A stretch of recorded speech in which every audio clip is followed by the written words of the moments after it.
अगर तगर गोरोचन केसर अष्टगंध ध्यान करें, सिंदूर तिलक मस्तक चंदन फल पुष्प पत्र प्रदान करें, दीप से हो भोजन मांगी नवादिनी देवी का हृदय करतर वर्षो नाथ से गान करें।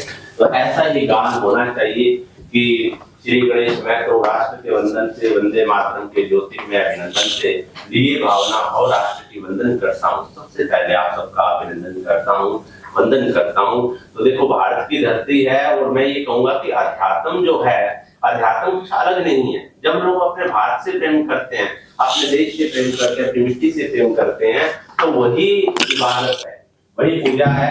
क्योंकि हम लोग कोई भी कर्म करेंगे तो वो हमारे देश के हित में होना चाहिए, दूसरों के हित में होना चाहिए। कोई भी कर्म करें, मैं भी जीतूं तू भी जीत, ऐसा होना चाहिए। और कि ना किसी को हराना है ना खुद को जिताना है, बस हर दूसरों की खुशी में मनाकर खुशियां मुझे उसको बेहतर बनाना है। तो ऐसा ही हमारा एक संकल्प रहना चाहिए। और बस एक छोटी सी मैं कहानी सुना देता हूँ। देखिए एक कहानी है, इसको साथ कनेक्ट करने का प्रयास करेंगे। अभी हमारा आज का जो है सभा शुरू हो चुकी है कि हर व्यक्ति के अंदर एक सुप्त शक्तियां है, हर इंसान के अंदर है, लेकिन उनको जगाने के लिए क्या है कि हम लोगों को बार बार, जैसे मैंने कहा, शब्द सोच सर ने कहा कि जैसे हम लोग लर्निंग करते रहे, सीखते रहे, हर मोमेंट्स के अच्छाइयों को तलाश करते रहे। तो इसलिए जो है क्या हुआ कि हर व्यक्ति के अंदर वो शक्तियां, उसको जगाने के लिए ना हमें कुछ ना कुछ ऐसे आवाज करनी पड़ेगी कि नेक दिली जगा के देख खुद में मोहब्बत जज्बातों में उतर जाएगी, नेक दिली जगा के देख खुद में मोहब्बत जज्बातों में उतर जाएगी, दो पल ही बैठोगी किसी के साथ तो साथ वाले की तबीयत सुधर जाएगी। जैसे हमने कहा ना कि जैसे इनके साथ बैठ के बड़ा अच्छा फील होता है, या आप सभी के साथ ऐसा माहौल बना हुआ है, तो ऐसा होना चाहिए। तो उनकी खुद के साथ जीना सीख ले, जिंदगी आसान हो जाएगी, विश्वास में एक आवाज तो देख, कायनात उस पर कुर्बान हो जाएगी।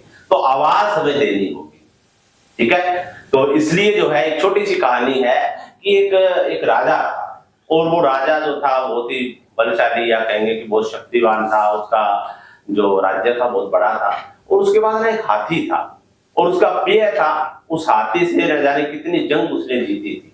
हाथी जब भी होता था वो जंग जीतता था, और बहुत ही मजबूत बलशाली हाथी था।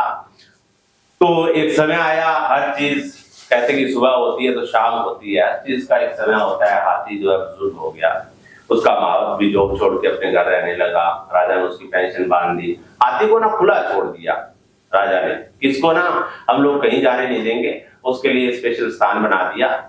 एक जंगल था तो उसके अंदर हाथी घूमता रहता।